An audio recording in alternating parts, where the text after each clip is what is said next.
Hello friends, I am Chanchal Chaudhary and you are welcome to your own YouTube channel Global Learning Platform. So today we are going to discuss about solar system and its planet. तो आज हम लोग जानेंगे solar system यानी कि सौर मंडल के बारे में, उसके ग्रहों की लोकेशन के बारे में एंड एस्ट्रॉइड किसे कहा जाता है, कितनी दूरी पर स्थित है ये हमारे सभी ग्रह। तो इन सभी तथ्यों पर हम चर्चा करेंगे। तो आज की क्लास में हम सबसे पहले बात करेंगे सोलर सिस्टम के बारे में, यानी कि सौर मंडल हमारा होता क्या है और कैसे बनता है सौर मंडल। तो अगर सोलर सिस्टम की बात की जाए तो सोलर सिस्टम जो है हमारा planet, dark planet, moon, satellite, asteroid इन सभी से मिलके बनता है। और ये जो प्लैनेट्स होते हैं हमारे, वो सूर्य के चारों तरफ परिक्रमा करते हैं, जिसको कहा जाता है सौर मंडल यानी कि सूर्य का परिवार। और सन हमारा इकलौता ऐसा स्टार है जो कि सभी प्लैनेट्स को एनर्जी एंड लाइट प्रोवाइड कराता है। एंड अगर नेक्स्ट हम बात करें प्लैनेट्स के बारे में कि प्लैनेट्स हमारे होते क्या हैं, अगर बात की जाए प्लैनेट्स के बारे में तो प्लैनेट्स हमारी ऐसी सिलेस्टियल बॉडीज होती हैं जिनकी खुद की हीट एंड लाइट नहीं होती है, वो दूसरे स्टार से ही अपनी हीट एंड लाइट लेते हैं, और ऐसे ही बॉडीज को कहा जाता है प्लैनेट्स। प्लैनेट्स को डिवाइड किया जाता है दो ग्रुप के अंदर, यानी कि inner planets and outer planets. अगर हम इनर प्लैनेट्स की बात करें तो इसके अंदर हमारे चार प्लैनेट्स आते हैं, mercury, Venus, earth and Mars. And अगर आउटर प्लैनेट्स की बात की जाए तो उसके अंदर आते हैं हमारे रिमेनिंग चार planets, Jupiter, Saturn, Uranus and Neptune. Previous slide में हमने बात की थी प्लैनेट्स के दो ग्रुप के बारे में, inner planet and outer planet. तो चलिए इस स्लाइड में हम समझने की कोशिश करते हैं कि इनर एंड आउटर प्लैनेट्स होते क्या हैं। बात करें अगर हम इनर प्लैनेट के बारे में तो ये हमारा जो इनर सर्कल है वो लाई करता है हमारा सन, जैसे कि आप लोग फोटो में देख पा रहे हैं। ये है हमारा सन एंड एस्ट्रॉइड बेल्ट, जो कि हमारी inner planet and outer planet को सेपरेट करती है। तो हमारा इनर सर्कल जो है लाई कर रहा है एस्ट्रॉइड बेल्ट और सन के बीच में, और ये चार प्लैनेट से मिलकर बने होते हैं, mercury, Venus, earth and Mars. इनका अगर कंपोजिशन की बात की जाए, ये बने हुए होते हैं रॉक से, और बहुत इन पे कोई रिंग सिस्टम फाउंड नहीं होता है। और अगर इनके साइज की बात की जाए तो ये बहुत ही स्मॉलर साइज में होते हैं, डेंस बॉडी होती है। एंड नेक्स्ट अगर हम बात करें आउटर प्लैनेट के बारे में तो आउटर प्लैनेट जो है हमारा आउटर प्लैनेट हमारा कंपोजिट होता है चार प्लैनेट से मिलकर, यानी कि Jupiter, Saturn, Uranus and Neptune. अगर साइज की बात की जाए तो ये लार्ज साइज होता है इनका as compare to the inner planet, and less dense material होता है। और बेसिकली इनका एटमॉस्फेयर पे अगर बात की जाए तो ये हीलियम एंड हाइड्रोजन यानी कि ये गैसियस फाउंडेशन पे बने होते हैं, ये गैसियस प्लैनेट होते हैं।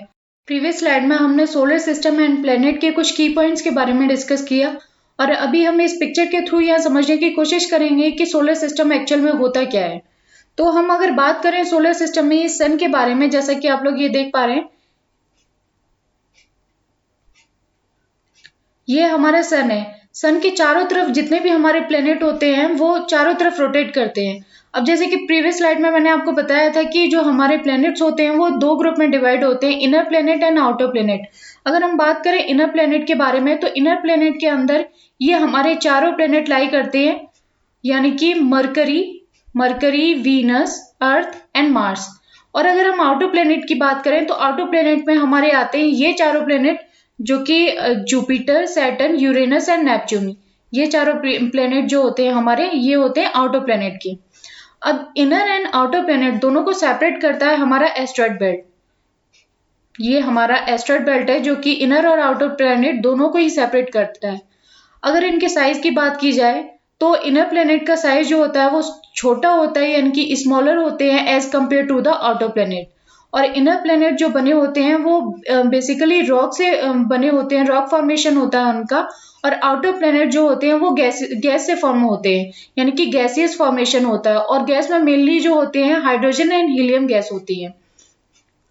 एंड अगर हम यहाँ एस्ट्रॉइड बेल्ट की बात करें तो एस्ट्रॉइड बेल्ट होती है हमारी बहुत सारे माइनर जो प्लैनेट्स होते हैं उनसे मिलकर बनती है ये एस्ट्रॉइड बेल्ट, जो कि मार्स और जुपिटर के बीच में लाई करती है।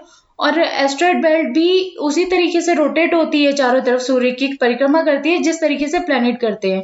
एंड अगर हम बात करें ड्वार्फ प्लैनेट के बारे में तो जो हमारा सीरस है ये हमारा इकलौता ड्वार्फ प्लैनेट है जो कि हमारे एस्ट्रॉइड बेल्ट में लाई करता है, यानी कि इनर जो हमारे प्लैनेट है उस ग्रुप में लाइट करता है। बाकी के जितने भी हमारे ड्वार्फ प्लैनेट है वो आउटर प्लैनेट जो आउटर ग्रुप होता है, आउटर प्लैनेट ग्रुप होता है, उसमें लाई करते हैं। एंड अगर हम बात करें इसकी प्लूटो की अगर हम बात करें तो 2006 तक इस प्लूटो को भी 9th प्लेनेट के रूप में कंसीडर किया गया था, लेकिन 2006 के बाद में इसको भी ड्वार्फ प्लेनेट में कंसीडर किया जाता है। एंड अगर इसकी जो हमारे ये कॉमेट होता है, कॉमेट यानी कि धूमकेतु, ये धूमकेतु की अगर बात की जाए तो ये बहुत सालों बाद दिखाई देता है। और अगर इसकी बात की जाए तो ये लास्टली अगर हमें दिखाई दिया था तो ये दिखाई दिया था हमें 1986 में। और अभी अगर अपकमिंग ईयर्स की बात की जाए तो ये हमें दिखाई देगा 2061 या 62 में, जिसको हम बोलते हैं हेली कॉमेट्स यानी कि हेली पुक्षल तारा इसको बोला जाता है। एंड अगर इनके एस्ट्रॉयड बेल्ट की अगर मैं बात करूं कि बेसिकली थोड़ा सा मैं आपको समझा देती हूँ एस्ट्रॉयड बेल्ट होता क्या है। एस्ट्रॉयड बेल्ट जैसे कि अभी हाल ही में आपने न्यूज में सुना होगा कि कोई एक ऐसा एस्ट्रॉयड है जो कि पृथ्वी की तरफ आ रहा है, और अगर वो पृथ्वी पे गिरता है तो बहुत बड़ी तबाही ला सकता है। तो क्योंकि मैंने अभी बताया आपको कि एस्ट्रॉयड बेल्ट में जो हमारे प्लैनेट्स होते हैं यानी कि जो क्षुद्र ग्रह होते हैं वो बहुत बड़े साइज में भी हो सकते हैं और छोटे साइज में भी हो सकते हैं। तो मोस्टली होता क्या है कि जुपिटर जुपिटर का जो मैग्नेटिक फोर्स होता है वो बहुत ज्यादा होता है, तो ये मार्स और जुपिटर के बीच में लाई होते हैं। तो जुपिटर मोस्टली जो हमारे एस्ट्रॉयड होते हैं उनको अपनी तरफ अट्रैक्ट कर लेता है। लेकिन कभी कभी क्या होता है कि कुछ प्लैनेट्स ऐसे होते हैं जो कि जुपिटर से थोड़ा सा दूरी पर होते हैं और मार्स के नियर बाई होते हैं। तो मार्स का फोर्स, ग्रेविटेशनल फोर्स उस टाइम पे ज्यादा होने के कारण वो टूट कर मार्स की तरफ चले जाते हैं। जब मार्स की तरफ चले जाते हैं तो कुछ तो मार्स पे गिर ही जाते हैं, लेकिन कुछ का क्या होता है कि मार्स भी जब अपने ऑर्बिट में रोटेट होता है और कभी कभी वो अपनी पोजीशन में आगे या पीछे हो जाता है, तो जो एस्ट्रॉयड होते हैं वो टूट के पृथ्वी पर भी गिर जाते हैं। पृथ्वी पे कब गिरेंगे? जब हमारे ये आगे पीछे हो जाता है। एंड जब हमारे पृथ्वी पर कोई भी एस्ट्रॉयड गिरता है तो उसको उस टाइम पे बोला जाता है उल्का, लेकिन जैसे ही वो पृथ्वी की सरफेस पे गिरता है तो उसको बोला जाता है उल्का पिंड। तो और अगर इनके रोटेशन की बात की जाए तो हमारे ये 8 प्लैनेट्स में केवल 2 ही प्लैनेट ऐसे हैं जो कि क्लॉकवाइज डायरेक्शन में रोटेट होते हैं, यानी कि क्लॉकवाइज ईस्ट ये इस तरीके से रोटेट होंगे। एंड अगर हमारे और रिमेनिंग जो हमारे क्लॉकवाइज डायरेक्शन में रोटेट होते हैं वो है हमारे वीनस एंड यूरेनस। ये हुआ हमारा वीनस जो कि क्लॉकवाइज डायरेक्शन में रोटेट होता है, and second one is Uranus. ये दो जो हमारे प्लेनेट हैं ये केवल क्लॉकवाइज डायरेक्शन में रोटेट होते हैं, और बाकी के जितने भी रिमेनिंग प्लेनेट हैं वो एंटी क्लॉकवाइज डायरेक्शन में रोटेट होते हैं। तो ये था हमारे सोलर सिस्टम के बारे में। आई होप आप लोगों को सब समझ में आया होगा।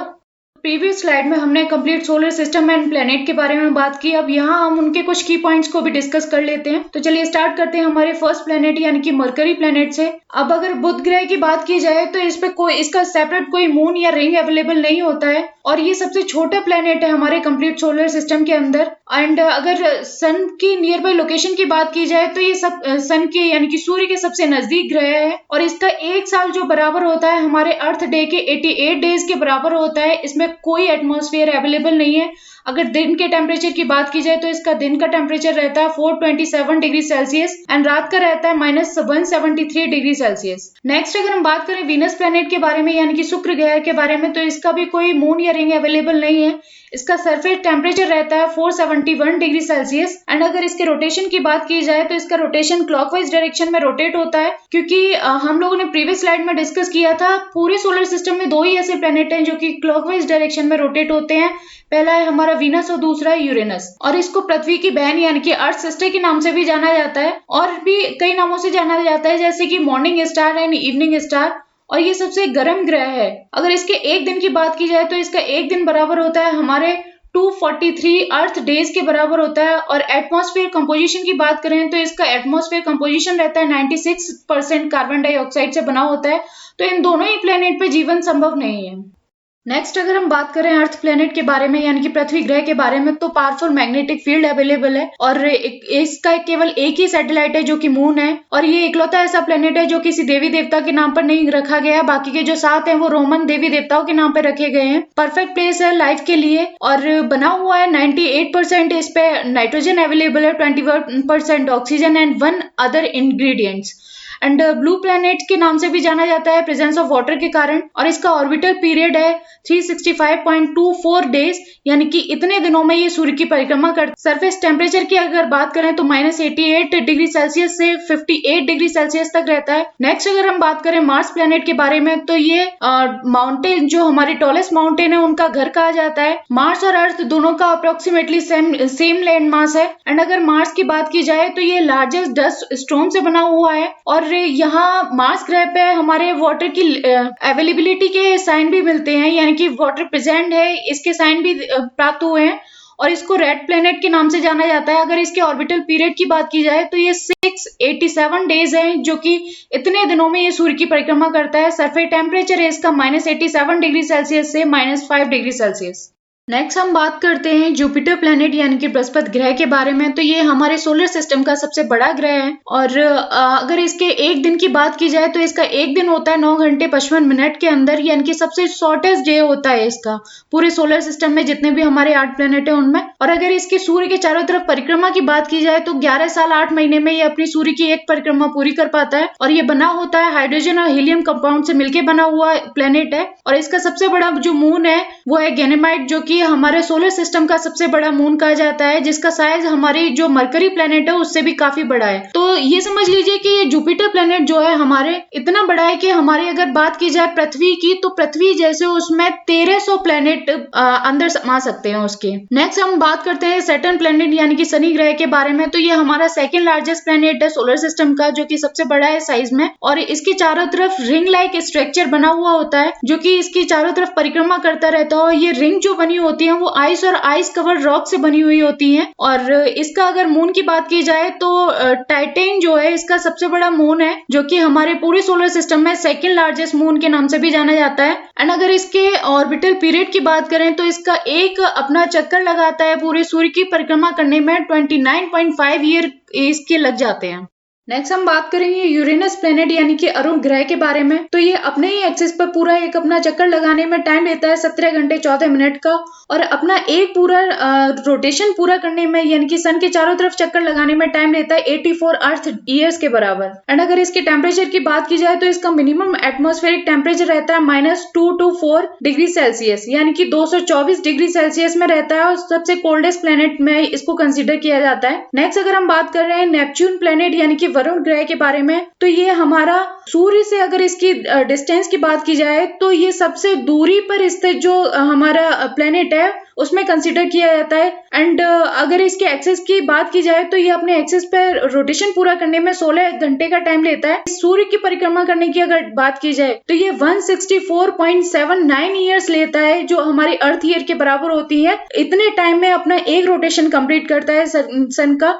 तो ये पूरे सोलर सिस्टम में सबसे दूर स्थित ग्रह है हमारे सन से, और सबसे ज्यादा टाइम कंज्यूमिंग है, क्योंकि दूर है तो ऑब्वियस सी बात है कि सबसे ज्यादा टाइम लेगा एक रोटेशन पूरा करने में। और ये मोस्टली बने हुआ होता है हाइड्रोजन, हीलियम एंड कुछ मीथेन पार्टिकल से मिलके बना हुआ होता है। एंड अगर हम बात करें कुछ हमारे इंपोर्टेंट फैक्ट के बारे में जो प्लैनेट्स के ऊपर है, तो हमारा बिगेस्ट प्लैनेट कंसीडर किया जाता है जुपिटर को, बिगेस्ट सैटेलाइट है Ganymede, closest star of this solar system है हमारा प्रोक्सिमा सेंचुरी। एंड अगर प्लैनेट्स की बात की जाए जिसपे सबसे ज्यादा सैटेलाइट है वो है हमारा Saturn. And sunlight take to reach the earth, मतलब जो हमारी सूर्य की किरणें हैं वो पृथ्वी पर पहुंचने में कितना टाइम लगाती हैं, तो वो है हमारी 8 मिनट 20 सेकेंड। और अगर इसी तरीके से चंद्रमा की जो किरणें हैं वो हमारी पृथ्वी तक पहुंचने में टाइम लगाती हैं 1.3 second. So thank you so much. I hope आपको आज की ये क्लास बहुत पसंद आई होगी, एंड मिलते हैं नेक्स्ट क्लास में। तब तक के लिए जय हिंद दोस्तों।